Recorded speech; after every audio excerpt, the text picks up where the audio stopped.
Hello, good evening, and welcome to the Bhagavatam. Today we continue with the Uddhava Gita. This is the Bhagavatam, Srimad Bhagavatam, Canto 11, Chapter 13. So this is about the Hamsa Avatar, the avatar of Vishnu, who appeared as a swan. We've heard earlier of the times when he appeared as a boar, that's a wild pig, as a dwarf, as of course, as Ram, as Krishna, and then as half man, half lion, Narsingha. And now we're going to hear about his incarnation as a swan. So it begins with Krishna narrating something, and the lovely words that are used in the beginning of the Bhagavatam to tell us that Krishna is speaking. It goes, Shri Bhagavan Uvacha. It's a beautiful word, Bhagavan, compared to the word God, which doesn't quite describe something. Bhagavan describes that supreme being as one who possesses all bhagya, all that is good, all good fortune, all that is desirable. And what is it we desire? He has all of it in complete measure. All knowledge, all fame, all beauty, all strength, all fame, and at the same time complete renunciation and detachment from everything. So Shri Bhagavan Uvacha, the Supreme Personality of Godhead, said, the three modes of material nature, namely goodness, passion, and ignorance, pertain to material intelligence. So we're going to talk about this, the three modes of material nature, and we're going to explain this in a bit of detail. So they pertain to, these are states of consciousness, they pertain to material intelligence. They affect the buddhi, the intelligence, and they do not affect the soul. So this is a very clear distinction to be made. The soul is not affected by the influence of the modes of material nature.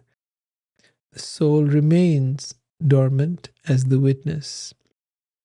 So by development of material goodness, one can conquer the modes of passion and ignorance. Well, let's put this on the screen for you.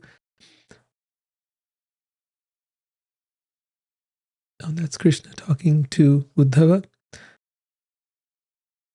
And here. So, by the mode of goodness, one can conquer the mode of passion and ignorance.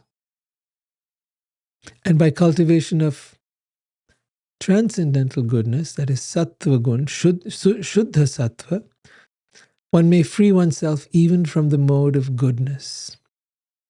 Okay, so let's explain this a little further so you understand. The Bhagavad Gita says the total material substance called Brahman. So now you've heard this universe is made of energy. We call it dark matter.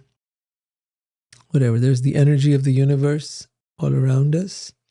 That is called Brahman. The total material substance called Brahman is the source of birth, and it is that Brahman that I impregnate. So Krishna is speaking here in the Bhagavad Gita, and he says, I impregnate Brahman, the energy of the universe, making possible the births of all living beings. It should be understood that all species of life are made possible by birth in this material nature, and I am the seed-giving Father. Aham bija prada pitaha. I am the bij, the seed-giving pitaha. Pita means father. I am the seed-giving Father. So when the eternal living entity comes in contact with nature, he becomes conditioned by the gunas or the qualities of nature. And they control the living entity. They literally control the living entity. Now, it's very important to understand that we are literally being affected by these three modes of nature: goodness, passion, and ignorance. You may say, no, my science doesn't tell me this, my psychology doesn't tell me this, but the ancient Vedic texts do tell us that there is a particular force that is acting on all of us. And this force is created by the creator of the universe. So sometimes the mode of goodness is prominent. Yeah? Defeating the modes of passion and ignorance. And sometimes the mode of passion is prominent. Let's go back to this. Let's go back. Let's go take a look at a little bit more depth on what the modes are like. So you have the mode of goodness, which is illuminating. Illuminating means you feel a sense of, you know how people talk of the aha moment? There's that sense of illumination, that sense that comes from knowledge, that sense that when you touch this particular energy, you feel happy. So it is not ordinary knowledge, it is not ordinary understanding, but it's a particular frequency or vibration of knowledge, of a particular state that lifts your energy up. So usually when you go to a sacred place, a temple, a church, whatever, you go into a place that has that high vibration, you feel it. You feel peace. You feel a sense of happiness. You feel a sense of calm. It's illuminating in that sense. It illuminates the mind. It illuminates the intelligence. It illuminates us and lifts us up. So then you have the results of the mode of goodness. The results are, when you are in the mode of goodness, so this is about doing good deeds, and it's about doing things that are beneficial to others, the planet, people, etc. And what do you get out of that? Well, you get good karma. You get piety and dharma. Dharma means following the principles of religion, right? The right way of doing things. Then you get real knowledge, and you go to the heavenly planets. Now you'll realize from having seen this that most people that follow a religion, this is their best bet. They hope to go to heaven. They hope that they're by their study of their scripture, they will have real knowledge. They will be pious. They will do good deeds, and through their good karma, their good deeds, or their piety, or their acceptance of a particular savior or a guru or a certain path, that they will ultimately be uplifted to the heavenly planets. And what are the heavenly planets? Places of great material enjoyment. The heavenly planets are mistaken by most followers of religion to be the kingdom of God. They're not. The heavenly planets, where everything is so wonderful, you have a wonderful body, wonderful life, wonderful everything, and long duration, is not the kingdom of God. You cannot enter the kingdom of God just by pious deeds. You cannot enter the kingdom of God just by having studied scriptures. No, it doesn't work like that. We'll see how you get there, and we'll see the symptoms of one who has actually gone beyond the modes of nature and has become liberated. So the next thing we have is the mode of passion, and this is where most of us reside most of the time. The mode of passion is you have uncontrollable desires and longing. You have intense activity and endeavor. And you have tremendous attachment to things and people and karmic reactions for all of the above. Right? So let's go over it very carefully. You have uncontrollable desire and longing, intense activity and endeavor, and attachment and karmic reactions. These are the clear symptoms that you are engaged in the mode of passion. Okay. And then what is the result of this mode of passion? This is from the Bhagavad Gita. Greed develops. So you develop greed, and you'll see most people who are in this world, they're greedy. The basic reason our world is the mess that it is because of greed. And what does greed lead to? Misery. You may think you're enjoying, but there are many others you're making miserable. And finally, what does it lead? To birth on the earth as a human. So you keep coming back again and again and again because of the mode of passion, because you have unlimited desires, because you're trying to fulfill them, you're engaging in karmic activities. And as your greed grows, so does this unlimited spiral that you're engaged in. All of us, we're all caught in this, right? And then comes the mode of ignorance. And here we tend to go there as well. And we need to know about it. Right? So the mode of ignorance causes delusion, madness, laziness, and sleep. So not normally, of course, we need to sleep, but you feel like sleeping a lot, like someone who's depressed. Of course, there are times we feel tired and we feel lazy, and that's okay.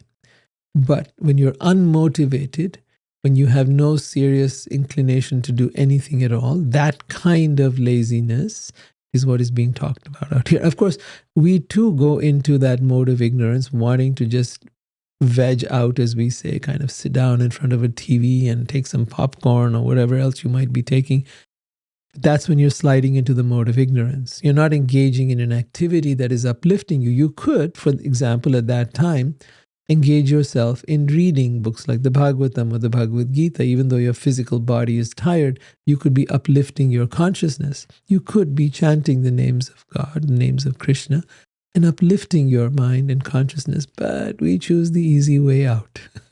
And so we go into the mode of ignorance. When taken to its extreme, it can lead to delusion. Delusions about oneself, that I am not good enough, I am worthless, life does not have any meaning. And it can lead to insanity as well. Engaging in activities that are harmful to oneself and others, including and not, suicide or even murder. It can go to any extreme. So these are all the results of the mode of ignorance. Now, what is the outcome in the person's mind? It results in foolishness, madness, illusion, and ultimately birth as an animal or birth on hellish planets. So we have to decide, is that the direction we'd like to go? Is that where we would like to head up? Would we like to head towards becoming an animal or landing up in the hellish planets? These are options. We all have them. There is no hard and fast rule that you have to be in the mode of goodness only. No, you have the choice. You can be whatever you want to be. But engaging in the mode of goodness will uplift your consciousness and bring you on the path towards God. That is important to understand. Now also, the mode of goodness sometimes becomes prominent, and it will defeat the mode of passion and ignorance. And sometimes the mode of passion becomes prominent and defeats goodness and ignorance. And at other times, ignorance defeats goodness and passion. In this way, there is always a competition for supremacy. Now, there is another state, and that is the state beyond goodness. It is called pure goodness, Shuddha Sattva or Vishuddha Sattva. Both these names are used. On the material platform, so this is beyond goodness, okay? So we're now going to discuss that. On the material platform, everyone has personal motivation, need, a desire, expectations. Even goodness in the material world never exists in a pure form.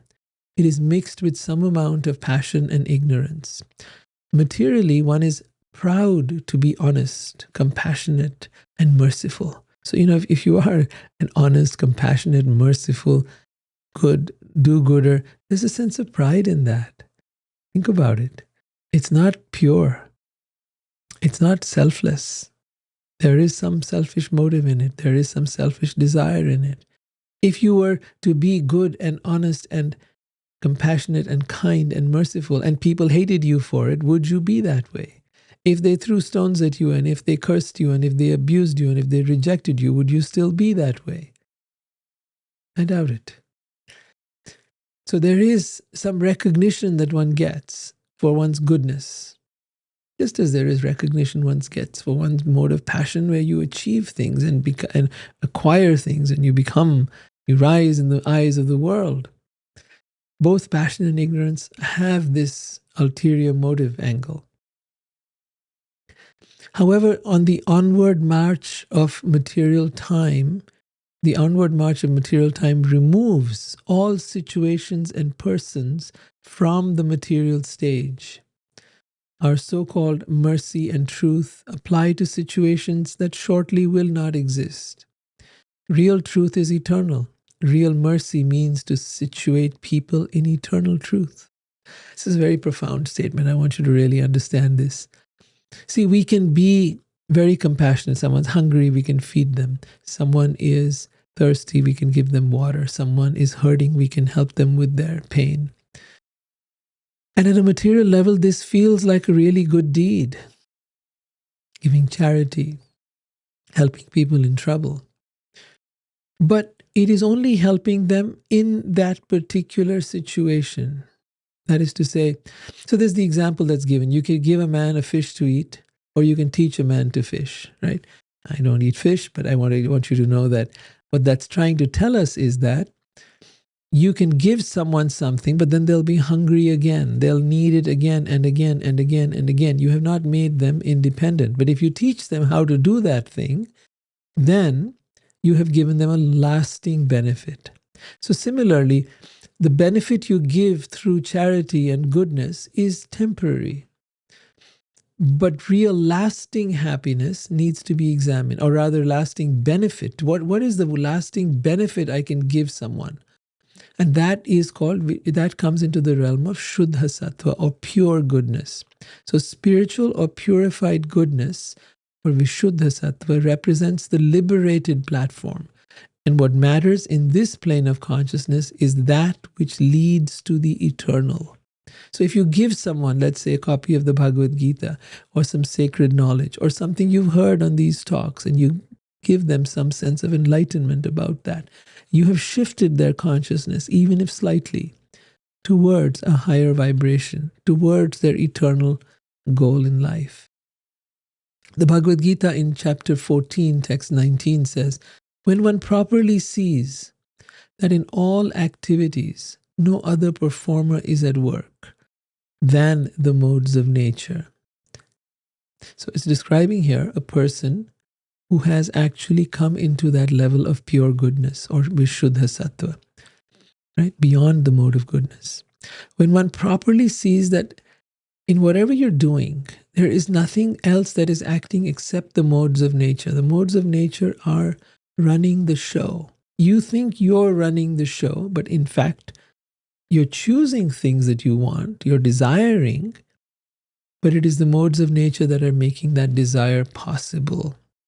That is even making it possible for you to speak, for you to open your eyes, for your body to stand, for you to be able to act in any way that will help you go towards your desires. If you had great desires, but your mind stopped functioning, what would you do? Or your body stopped functioning, what would you do? You couldn't do anything. So it is the modes of nature that are at work. They're connected to your karma. They're connected to all the reactions to your past actions. They give you the ability to do what you want. Your karma is like a bank balance. And that bank balance allows for or doesn't allow for something. So you may desire to be wealthy, let's say, but you're not able, no matter how hard you work, you're not able to become wealthy.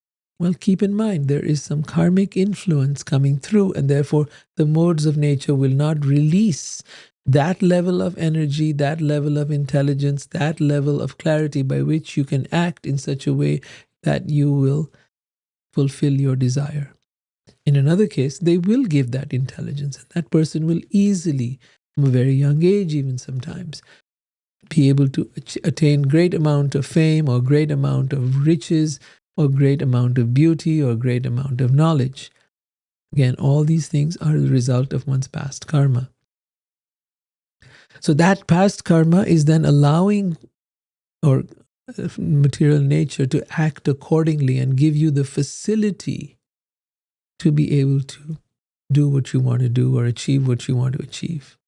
Now you may say, well, then if I'm not able to, does it mean that? No, then engage in activities that are uplifting, that take you towards the mode of goodness, that uplift you.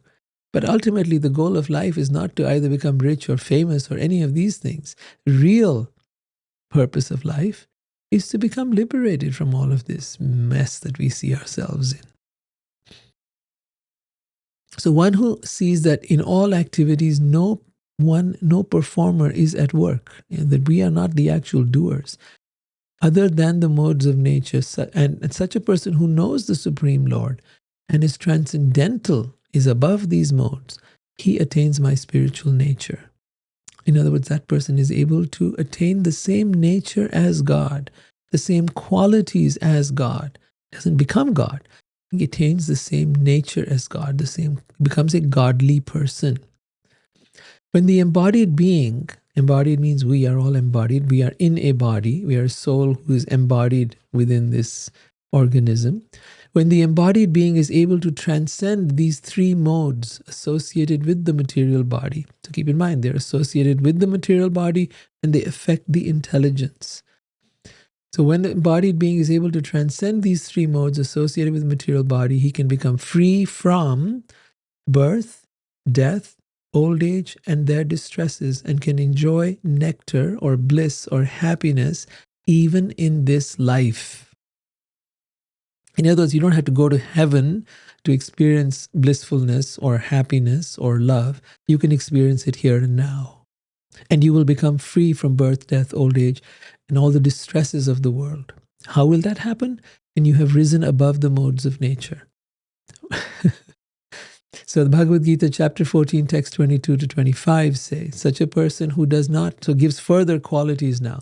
Such a person does not hate illumination, attachment, and delusion. So in other words, such a person who is above the modes of nature does not hate goodness, passion, or ignorance. Does not look down upon people who are in the mode of goodness or passion or ignorance, which are stated as illumination, attachment, and delusion. So such a person does not hate goodness, passion, ignorance when they are present or long for them when they disappear. Such a person is unwavering and undisturbed through all these reactions of the material qualities, remaining neutral and transcendental, knowing that the modes alone are active. This is so important, to become neutral and transcendental, transcend the modes of nature, to transcend what you're seeing, what you're hearing, what you're feeling, what you're experiencing, to rise above that. And to realize that this is all, as Shakespeare said, play. All the world's a stage and all the men and women merely actors. They have their entrances and they have their exits. That's very beautifully put.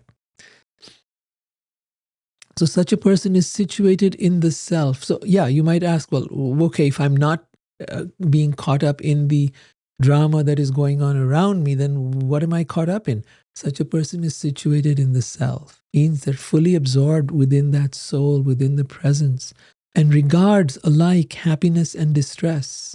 Who looks upon a lump of earth, a stone, and a piece of gold with an equal eye. Who is equal toward the desirable and the undesirable. Person who is equal towards that which is desirable. There's many things we desire, right? We want a comfortable home, we want a nice situation, we want people to like us, so many things. Desirable. And undesirable, the opposite of many of these things that we desire. Okay? Who is equal towards desirable and undesirable means that person is the same, whether good things happen or bad things happen, what we call good and bad. To this person, there's no good and bad. They understand it's all the same. Who is steady, situated equally well in praise and blame. Whether you praise such a person or you blame them, through honor and dishonor. Who treats alike both friend and enemy, and who has renounced all material activities. Such a person is said to have transcended the modes of nature. I hope that makes it very clear. These are the qualities of a person who has truly evolved. These are the qualities we should look for in a person who we say is a godly person.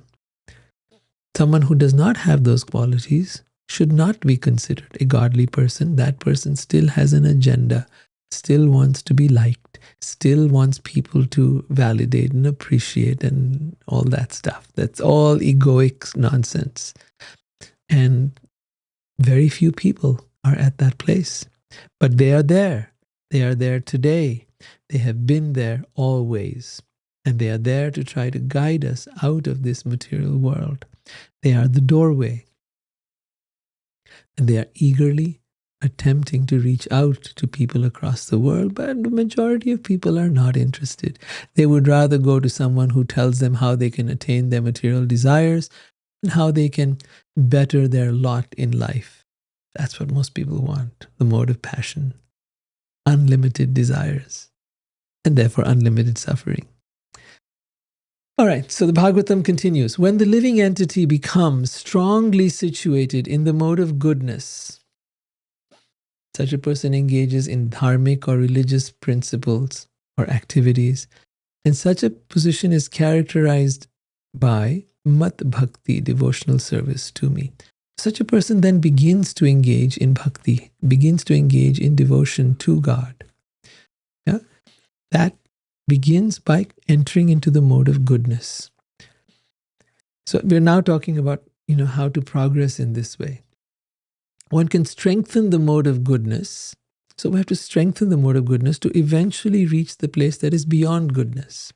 One can strengthen the mode of goodness by cultivation of these things that are already situated in goodness, and thus dharmic or religious principles become stronger. So, see, it's by association. When you put a metal rod into fire, it becomes like fire, right?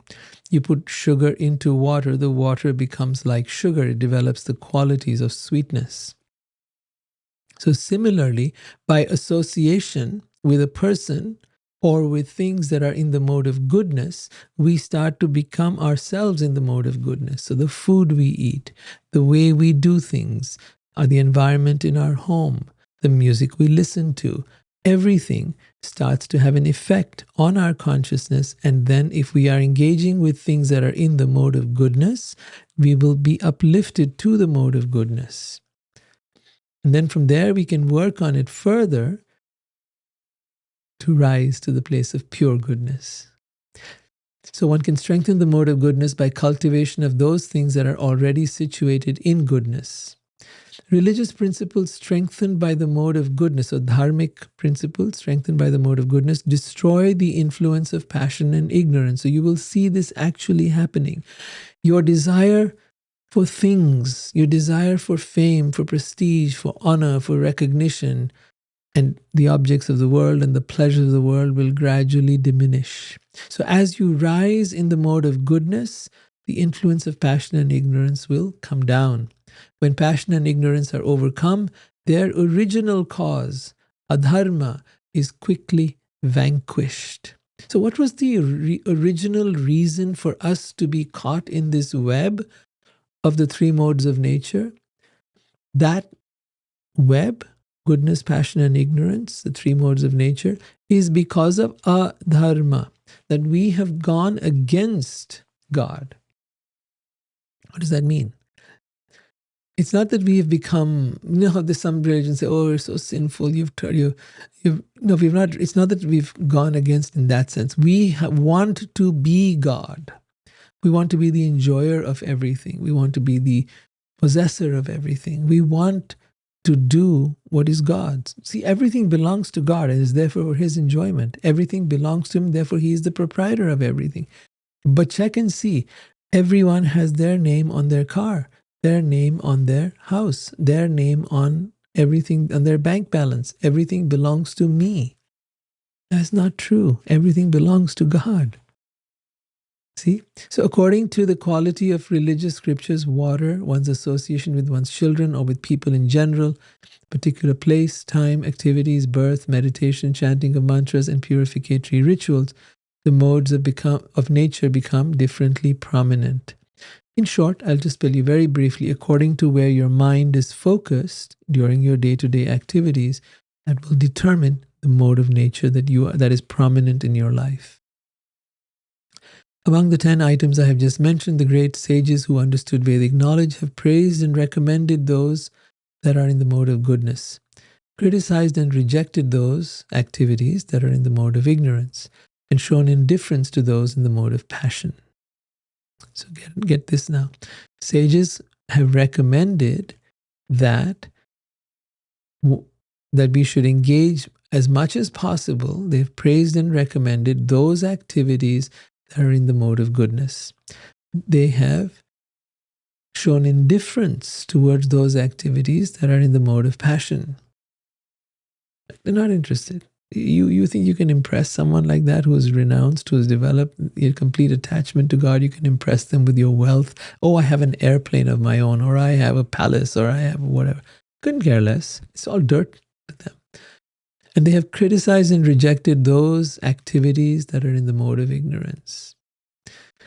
Until one revives one direct knowledge of the soul and drives away the illusory identification with the body and mind caused by the three modes of nature, till such time as one revives this knowledge, one must cultivate those things that are in the mode of goodness.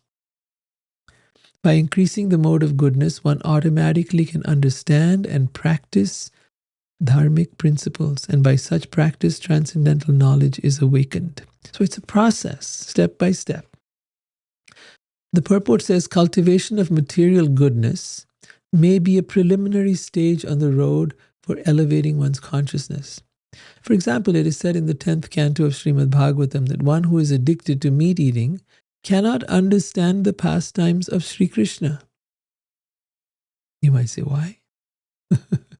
You are engaging in an activity that is adharmic, that is against the codes of dharma, of religion, true religion. And when you are engaged in such activity, your mind is polluted and contaminated, and you cannot understand the true nature of God. When you come to the Bhagavatam, you understand Krishna is God in a very different way. You understand that God engages in all kinds of activities that to a worldly person would be unthinkable. Right? He's killing these demons. He's got tens of thousands of girlfriends. He's stealing butter. He's doing so many things that in your logical mind, which is situated in the mode of goodness, doing the right thing and not doing the wrong thing, it doesn't fit. It doesn't make sense. So as you first yourself come into the mode of goodness, purify your own mind, you'll be able to understand the deeper significance of why he's doing what he's doing. When he's stealing the butter, it is not because he needs butter. His family had tens of thousands of cows and they gave tons of butter. It's because he wanted to play with his people in the village and give them, they got so much pleasure from it, seeing him doing these mischievous acts. When he had tens of thousands of girlfriends and wives, it was not because he's some lecherous person. It's because he is the supreme being, and there are all these millions of people who want to relate to him as a lover because he is the most attractive. Today in this world, if you saw a rich man who was a multimillionaire and had many girlfriends, you'd think, well, I guess so. All the girls want a piece of this rich man. But that's not the same with God. We have many different ways to relate to him, as a child, as a friend, as a lover. And he gives us the freedom to relate to him in whichever way we desire. And with each person, he's then able to separately be there with them. No rich man can do that. If he's got 10 girlfriends, he cannot be with each of them at the same time. And what to say if he had 100 or 1,000 or 1,000,000? He couldn't do that, but only God can do that. So Krishna is therefore in a very different class, or capability cannot bring him down to your earthly conception and compare him to one of us. It doesn't work like that. One who increases the mode of goodness will certainly become fixed in dharma, and automatically jnana or knowledge will arise. So from becoming fixed in dharma, acting according to the principles of religion and dharma, then gradually there will be knowledge. And as the knowledge increases, one is able to understand the eternal spirit soul and the supreme soul, or God, Sri Krishna. Thus the soul becomes free from the artificial imposition of the physical and psychological material bodies. So gradually the soul, which was now bound by the three modes of nature and by the influence of this world and the body and the mind, the soul gradually becomes free from the artificial imposition. Really important words. Artificial imposition. Artificially imposed upon the soul. What is imposed on the soul? The physical body and the psychological mind, intelligence, and ego. That's the psychological body. And these were caused by the modes of material nature. Spiritual knowledge burns to ashes the material designations that cover the living entity. What are the designations? Oh, that I'm male or someone else is female, or that I'm young, or that I'm old, or that I'm this from this nationality or that. All those are designations that cover the living entity. Basically, they're the formation of your ego. So the ego is dissolved and one's real eternal life begins. An example is given here. In a bamboo forest, the wind sometimes rubs the bamboo stalks together, and such friction generates a blazing fire that consumes the very source of its birth, which is the bamboo forest. Thus, the fire is automatically calmed by its own action. Similarly, by the competition and interaction of the material modes of nature, the subtle and gross material bodies are generated. If one uses his mind and body to cultivate knowledge, then such enlightenment destroys the influence of the modes of nature that generated one's body. Thus, like the fire, the body and mind are pacified by their own actions in destroying the source of their birth. So let's see if you've understood this example. So there's a forest fire. The bamboos are there. They rub against each other. The friction generates a blazing fire that consumes the very forest, the very bamboo that caused the friction, that caused the fire. And then the fire is automatically calmed by its own action. So how does the fire ultimately burns itself down. Yeah? Similarly, by the competition and interaction of the material modes of nature, the subtle and gross material bodies are generated. So if one uses one's mind and body, which were in fact generated by the modes of nature, one uses that to cultivate knowledge, then such knowledge, such enlightenment destroys the influence of the modes of nature, which in the first place had generated the same body and mind. You see, we're using the very same thing to destroy itself. There's a saying in the Bhagavatam that it takes a thorn to remove a thorn. Sometimes it takes that we have to use a similar tactic to remove the same thing. So the very mind and body can be used in such a way that the influence of the modes of nature, the influence of even goodness, passion, and ignorance can all be destroyed. That is done through developing spiritual knowledge and ultimately bhakti. Uddhava now asks a question. He says, "My dear Krishna, generally human beings know that material life brings great future unhappiness. Do you know that? That material life brings great future unhappiness? Do you realize that? Do you understand that?" Most of the time we don't. So let me put it in practical terms. Unhappiness is caused by all kinds of forces. At some point you will have to drive to work. That's not a happy thing to have to do. You will have to work hard at your job. You will have to then pay your taxes. If you have a family, you'll have to deal with your kids, and you'll have to deal with your family members and their needs and demands. So many things you will have to do. All of that is hard work, which the Bhagavatam calls Shrama eva hi kevalam. All of it is futile. All of it is useless work, because ultimately all of that will be left behind. So the greatest unhappiness is that you will die, and you will or get sick and get old, and you will leave it all behind. So how is that a great future?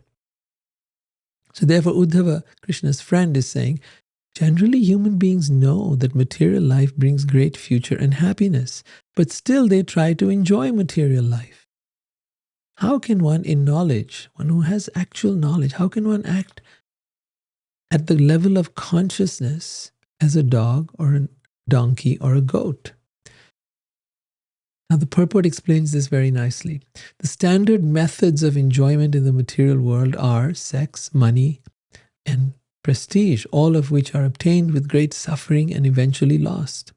One who is engaged in material life suffers in the present and has only a very bleak future to look forward to in the continuing cycle of birth and death.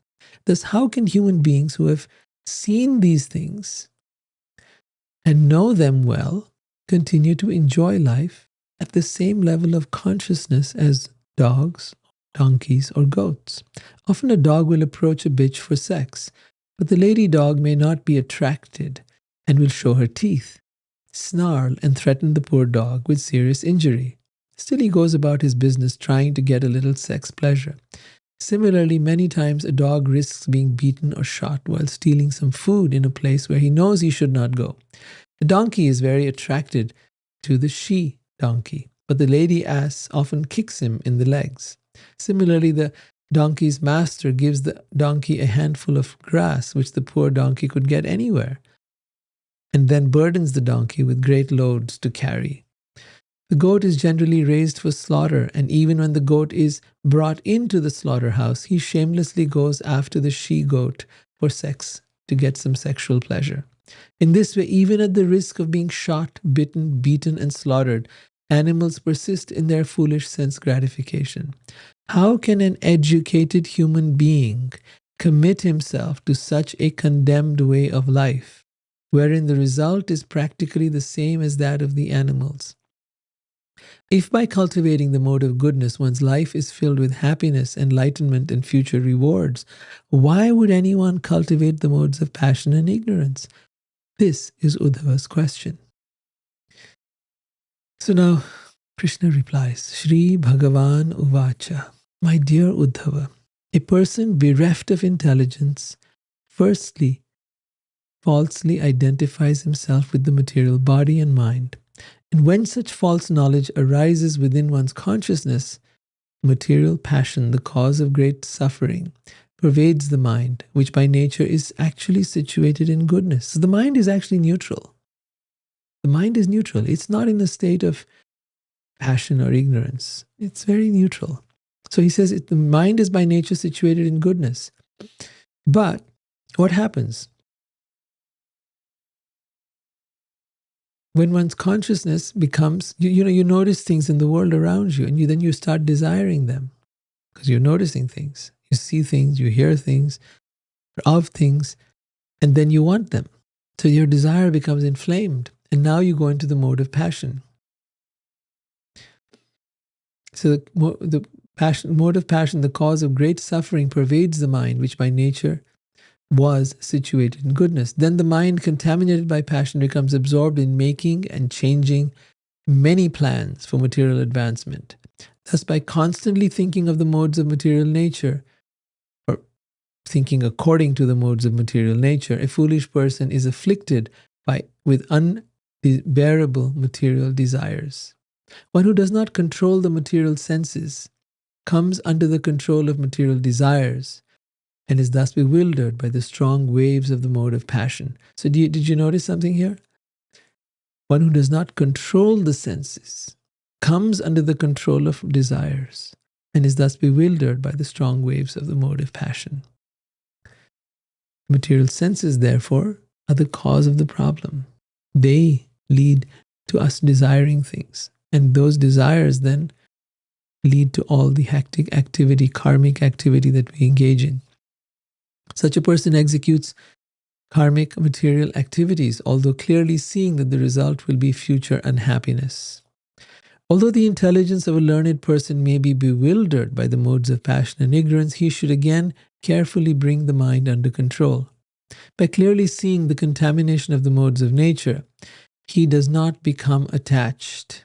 So you have to clearly see things now, see things as they are. By clearly seeing the contamination of the modes of nature, he does not become attached. A person should be attentive and grave, that is serious, and never lazy or morose. Mastering the yoga procedures of breathing and sitting properly, one should practice fixing the mind upon me, that is Krishna, dawn, noon, and sunset. So 3 times a day at least. And thus gradually the mind should be completely absorbed in me. The actual yoga system as taught by my devotees, headed by Sanak Rishi or Sanak Kumar, is simply this. Having withdrawn the mind from all other objects, one should directly and appropriately absorb it in Krishna. He says, in me.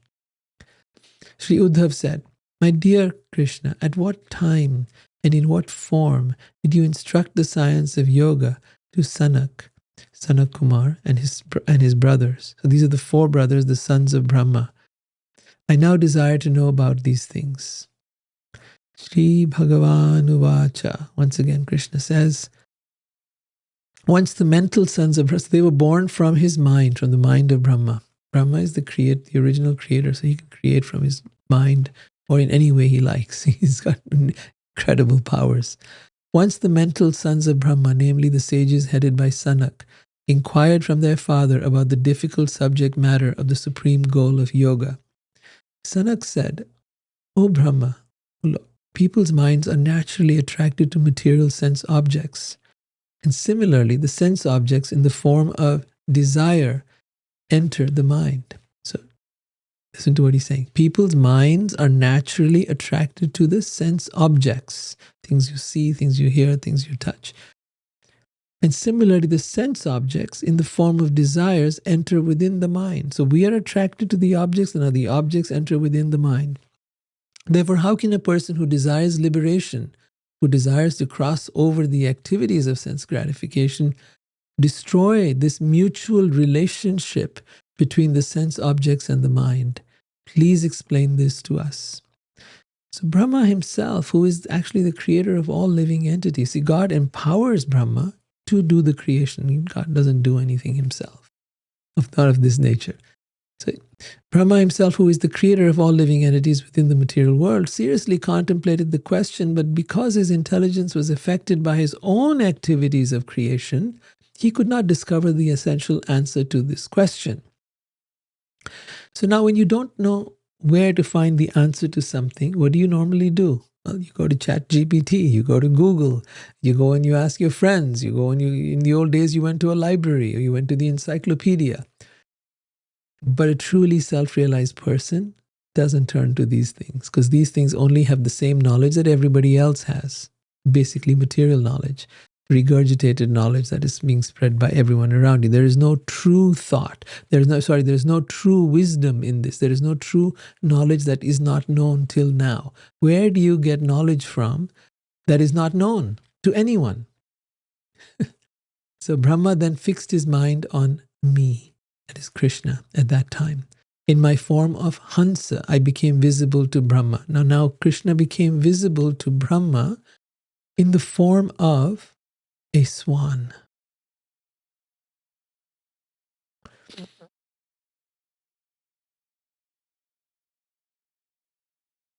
Yeah? Came to Brahma in the form of a swan. Thus seeing me, the sages, placing Brahma in the lead, came forward and worshipped my lotus feet.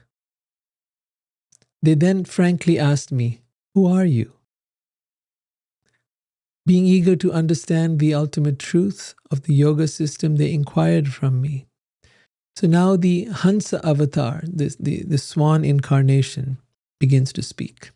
My dear Brahmins, if when asking me who I am, you believe that I am also a living entity, a jiva soul, and that there is no ultimate difference between us, since all souls are ultimately one without individuality, then how is your question possible or appropriate? See, he was breaking their false ideas.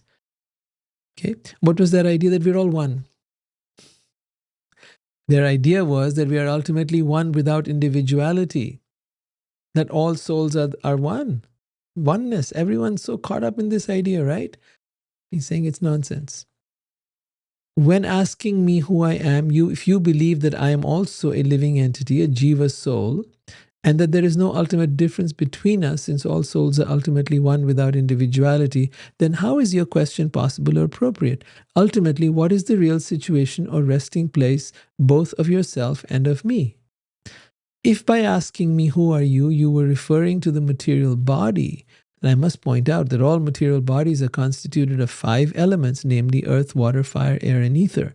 Thus, you should have asked, who are you 5? Who are the who? So you getting it? The body is made of earth, water, fire, air, ether. And since it's made of 5 elements, you shouldn't be asking who are you. You should be asking who are you 5. If you consider that all material bodies are ultimately one, being constituted essentially of the same elements, then your question is still meaningless, since there would be no deep purpose in distinguishing one body from another. Thus, it appears that in asking my identity, you are merely speaking words without any real meaning or purpose. Whoa! Can you imagine having this conversation with somebody and they ask you, who are you? And you say, are you asking me who I am? I am the same as you. And therefore, asking me who I am is no different than asking me who you are. So why do you want to ask me who I am? But if you think that I am this body and you are that body, well then this body is made of certain elements, and those elements are part of nature. And so in that case, your question is again meaningless. Which of the elements do you wish to know about? You know, which element do you want to know about more? My eyes, my ear, or go deeper than that, earth, water, fire, air, ether, right? Your question becomes meaningless, since there is no deep purpose in distinguishing one body from another. Since you think all matter is, all is just matter.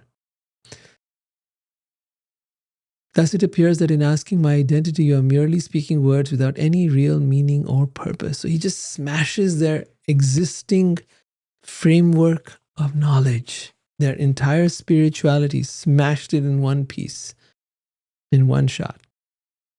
Within this world, whatever is perceived by the mind, speech, eyes, or other senses is me alone and nothing besides me. All of you, please understand this by straightforward analysis of the facts. My dear sons, the mind has a natural proclivity to enter into the material sense objects, and similarly the sense objects enter into the mind. Mind is constantly absorbed in the sense objects, and the sense objects are now in the mind. And now from your mind, you're going on desiring these objects until you get them. But both this material mind and the sense objects are merely designations that cover the soul, who is part and parcel of me. So your mind and body are covering the soul. And when you're desiring another person or even a thing, that thing or that person is also a part of God. So what you're desiring actually, whether you're desiring a thing or a person, is actually God. There is no point at which you are anything different from or desiring anything other than God. And when you understand that, you wake up and you realize, hey, I'm wasting my time here. I might as well just find out, who is this God? Who is this, the supreme being, the greatest being of all? And here in Bhagavatam, you have the entire science of God, the deep down understanding, philosophically, spiritually, scientifically. A person who has thus achieved me by understanding that he is not different from me realizes the material mind is lodged within the sense objects because of constant sense gratification, and that the material objects are existing prominently within his mind. So, in fact, if you didn't have a mind, let's say, then would you be desiring anything? No. Your senses would stop working. You would stop desiring things. You would stop wanting things. You would just be. Because it is your mind that is wanting. And why is your mind wanting? Now, The mind is instructing the intelligence, but all of it is in service to the ego, so that people will like me, appreciate me, respect me. That's all ego. And when you're pandering to the ego, you are its slave. And then you're wondering, why am I unhappy? Because you're a slave. This is our condition. I'm not putting it on you alone. It's me as well. It's all of us. We are in this boat together. Having understood my transcendental nature, such a person gives up both the material mind and its objects. Waking, sleeping, and deep sleep are the three functions of the intelligence. So we go through 3 stages: waking, sleeping, and deep sleep.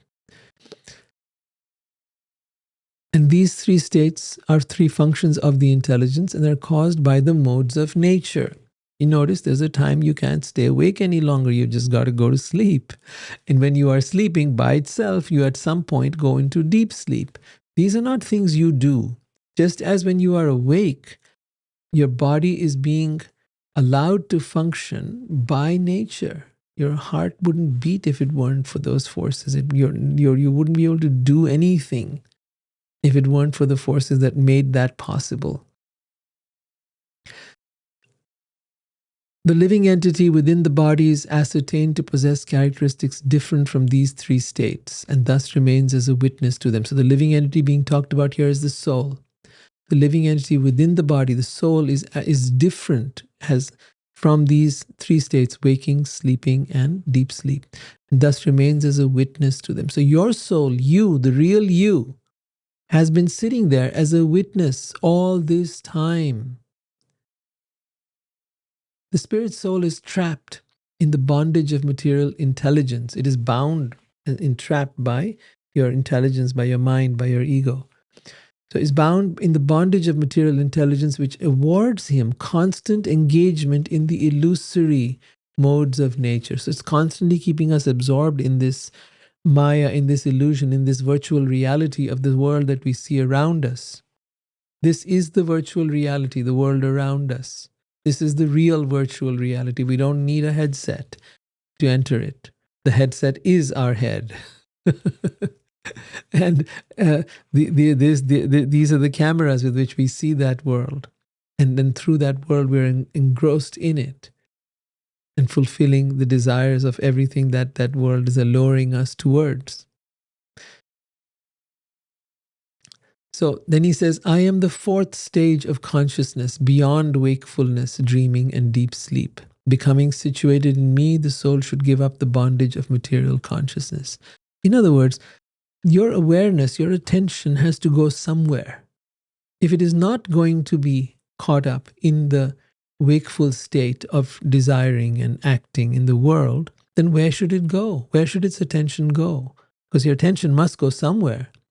This is when you become focused on the soul, and through the soul become focused with the Supreme Soul, God.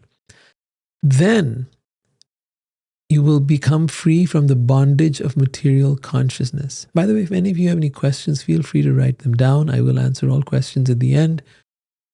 Please feel free to write.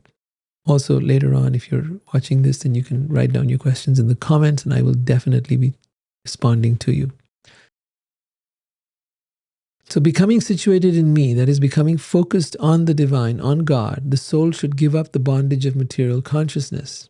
At that time, the living entity will automatically renounce the material sense objects and the material mind. See, when you found something better, when the soul has found what it ultimately was looking for, it was witnessing this world all this time.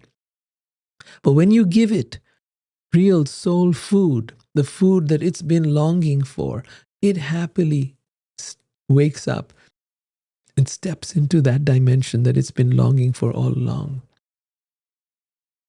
But you have to allow it. You have to want that. You have to make that choice. At that point, then you're no longer interested in the things of the world. You're not interested in what your mind is telling you. The false ego of the living entity places him in bondage and awards him exactly the opposite of what he really desires. Therefore, an intelligent person should give up his constant anxiety to enjoy material life and remain situated in the Supreme Lord, who is beyond the functions of material consciousness. According to my instructions, one should fix the mind on me alone. Krishna says the same thing in the Bhagavad Gita, Manmana bhava mad bhakto madhyaji mam namaskuru. Say, always think of me, become my devotee, give your love to me. Surely you will come to me. If, however, one continues to see many different values and goals in life, rather than seeing everything within me, then although apparently awake, one is actually dreaming due to incomplete knowledge, just as one may dream that one has wakened from a dream.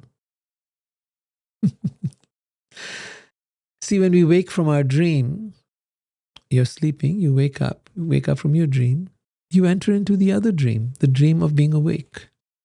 That's also a dream. That's just another dream.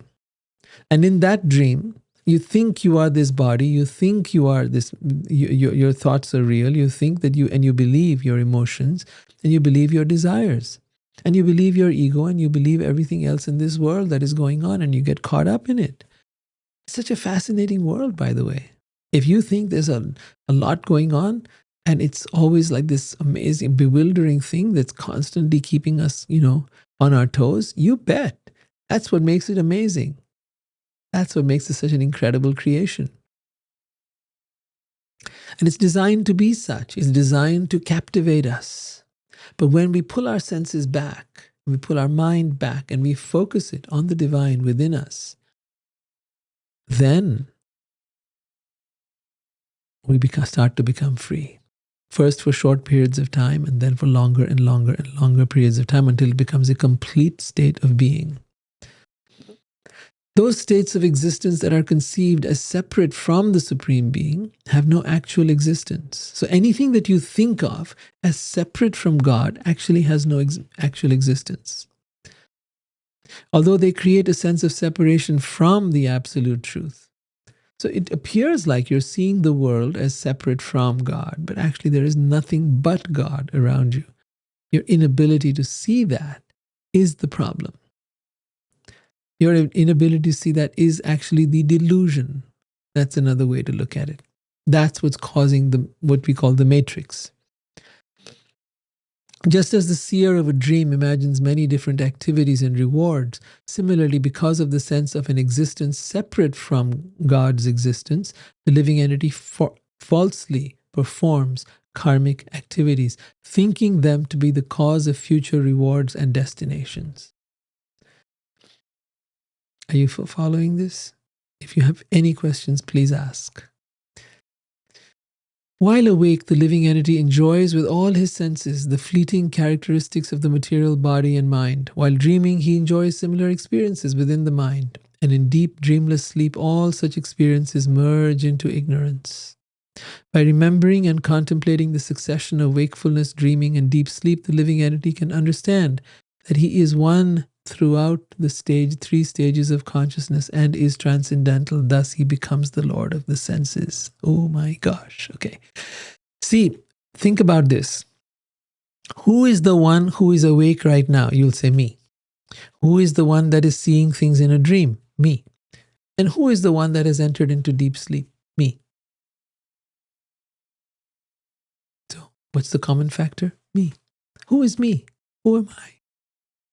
When you stop and ask, well, who am I? Who is the one that is witnessing the world, that is witnessing the dream, that is witnessing the state of deep sleep? Who is that? Where is that? How can I find that? How can I discover that? How can I know that? Such a person, and you have understood that he is the same, that you are the same throughout these different stages of consciousness, then you discover that that which you are is transcendental, meaning that it transcends the world, transcends the senses, transcends the mind. Such a person then becomes the master of the senses. From here, you're in a position to be able to control and master the mind, the intelligence, the ego, and the senses. And it is only then that your spiritual life begins. Spiritual life is not about some whimsical thing that you feel like doing according to the latest fashion or fad. But it's a very deep science and practice, which involves one's actually shifting one's consciousness to raise one's consciousness. You should consider how, by the influence of illusion, of my illusory energy, these three states of mind caused by the modes of nature have been artificially imagined to exist in me. Having definitely ascertained the truth of the soul, you should utilize the sharpened sword of knowledge acquired by logical reflection and from the instructions of sages in Vedic literature to completely cut off the false ego, which is the breeding ground of all doubts. All of you should then worship me, who am situated within the heart. See, he's making a very important point. You don't need to go to heaven to find God. God is right here, sitting in your heart as the witness, along with your soul. God is right here, and you can experience him right now. There is no church, temple, mosque that you need to go to experience God. There is no scripture you need to read to experience God. The experience, the knowledge might be through a book. The sense of fellowship or belonging might be through a community of people who are similar in their faith or belief or process or path. But the experience of God is a very personal thing. That personal thing happens when you're able to focus your attention inward. Where our attention is now focused outward, or it's focused on our mind. But when you can withdraw your attention, it's about your attention. Everyone knows it's about your attention. When Facebook and Instagram are setting up their algorithms, it's about your attention. When television in the past was trying to, was so popular, it was about your attention. Everybody wants your attention. But when you withdraw your attention from all of these and focus it inward, then you discover God who is situated within your heart. One should see that the material world is a distinct illusion appearing in the mind, because material objects have an extremely flickering existence and are here today, gone tomorrow. Think about this. The material world is an illusion, and the things of this world have a flickering existence and are here today, gone tomorrow. They can be compared to the streaking red light created by whirling a fiery stick. So if you've been to a fire, I'm not sure what they call it now, fire, where they do these kind of fire things, you'll see them whirling a stick around. There's actually one stick with the fire on it, but it appears to be a circle. So he's comparing it to that. The soul by nature exists in the single state of pure consciousness. However, in this world, he appears in many different forms and stages of existence. So what are these many different forms and stages of existence? Well, the soul in this body has been through so many forms. Even if you say, I don't believe in past lives, okay, but you've had past lives in this life. You've had life as a baby in the womb of your mother. That was you. You've had life as a toddler, 1 year old, 2 years old. That was you. If I'd met you then, I wouldn't recognize you now. Someone who's met you now wouldn't recognize you then. They wouldn't know it's you unless you told them, unless you knew the continuity. Right? So those are all the different stages of existence you've been through. Teenager, then an adult, all these, and then soon there will be old age, and then there will be death. You will not recognize yourself. But you have been through so many different stages, and the soul has been the same, you have been the same. Therefore, the soul never changes, and therefore this example is given of the fire stick that is whirling around and appears to have so many, like create an entire circle and circle upon circle. But yet there is actually no circle. There is only a fire stick. There is only the soul. And all the forms that you have been seeing are like that circle of fire. The modes of nature divide the soul's consciousness into normal, wakefulness, dreaming, and dreamless sleep. All such varieties of perception, however, are actually maya or illusion and exist only like a dream. Having understood the temporary illusory nature of material things, and thus having pulled one's vision away from illusion, one should remain without material desires. By experiencing the happiness of the soul. So it's not that you should have no material desire, no material desires. But the desire to desire will always be there. You can't get rid of desire. What you need to desire is something of a higher frequency. And therefore, when you focus on the soul and you desire that, then you begin to experience a higher level of consciousness. And in that higher level of consciousness, you don't care about the lower stuff. All the other stuff becomes immaterial, becomes unnecessary. It becomes so much of a burden. And you're easily able to let it go. So by experiencing the happiness of the soul, one should give up material speaking and activities. If sometimes one must observe the material world, then one should remember that it is not ultimate reality, and therefore one has given it up. So keep this in mind. What is ultimate reality? What is ultimate reality, and what is the temporary reality? The Vedic literature tells us that the ultimate reality is that which has no beginning and no end. It is eternal. Spirit is eternal. Energy is eternal. But the things of this world are temporary. So a person who has understood this deeply focuses on that which is eternal and not with that which is temporary. One may have to deal with the temporary world, yes. One may have to navigate the temporary world, but that is not the goal, that is not the object, that is not what we desire. We don't link our desire to it. We desire the eternal. We desire that which is timeless, that which lifts our consciousness above all of this. And when our consciousness is lifted above the drama of this world, we're no longer affected by the world. And that is the symptom of equanimity. That is the symptom of a person who has raised their consciousness into what we called earlier pure goodness, Shuddha Sattva. That purified goodness is the place which is not about good or bad anymore. Now you're beyond good and bad. It's like the person who's flying in the airplane is above the clouds, is not, then that airplane is no longer affected by the rain that is falling.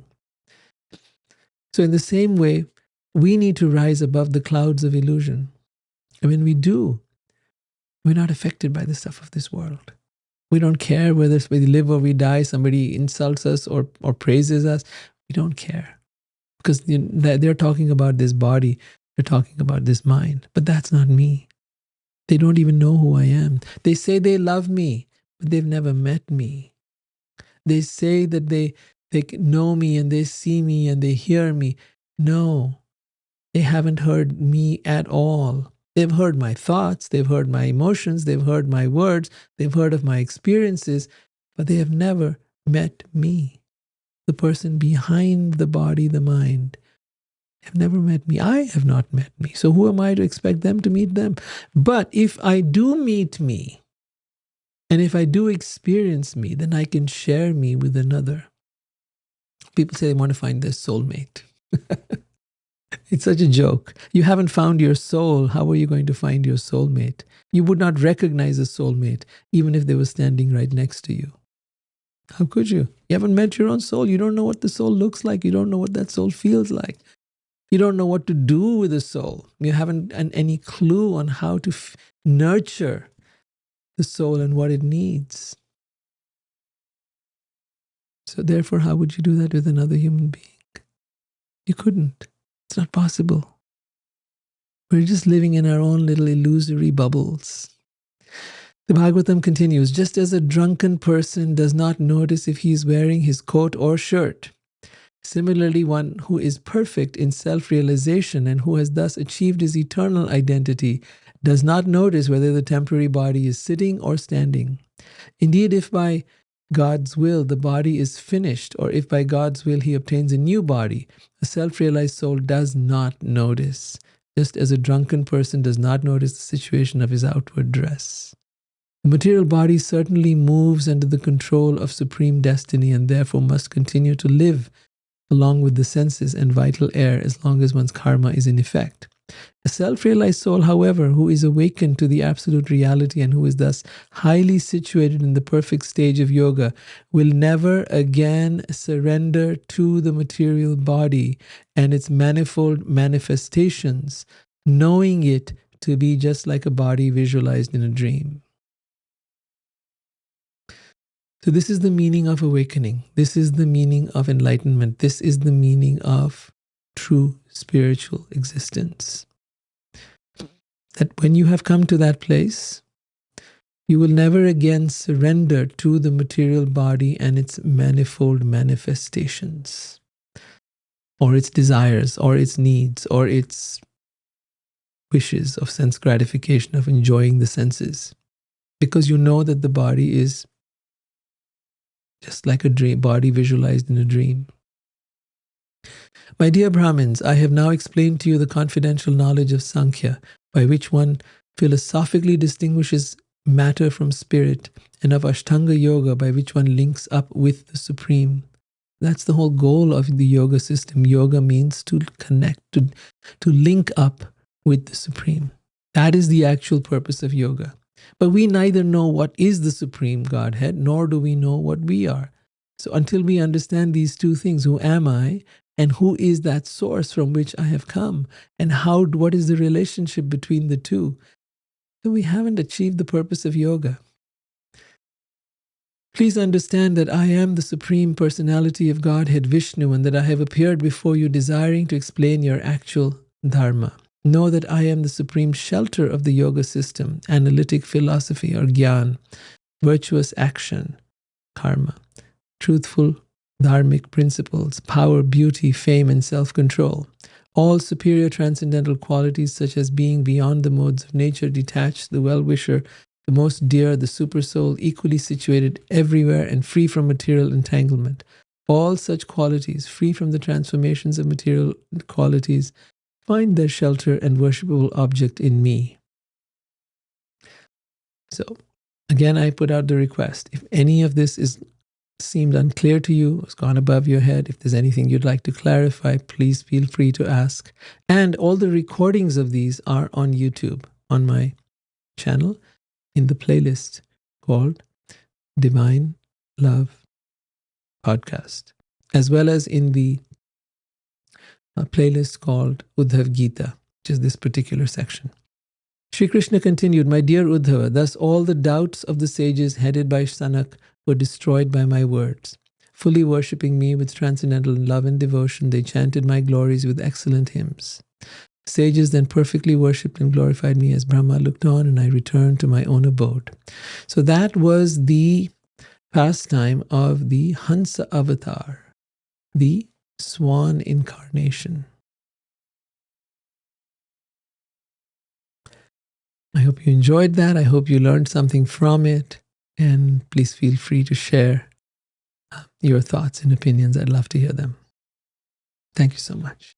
Jai Shri Krishna. Hare Krishna.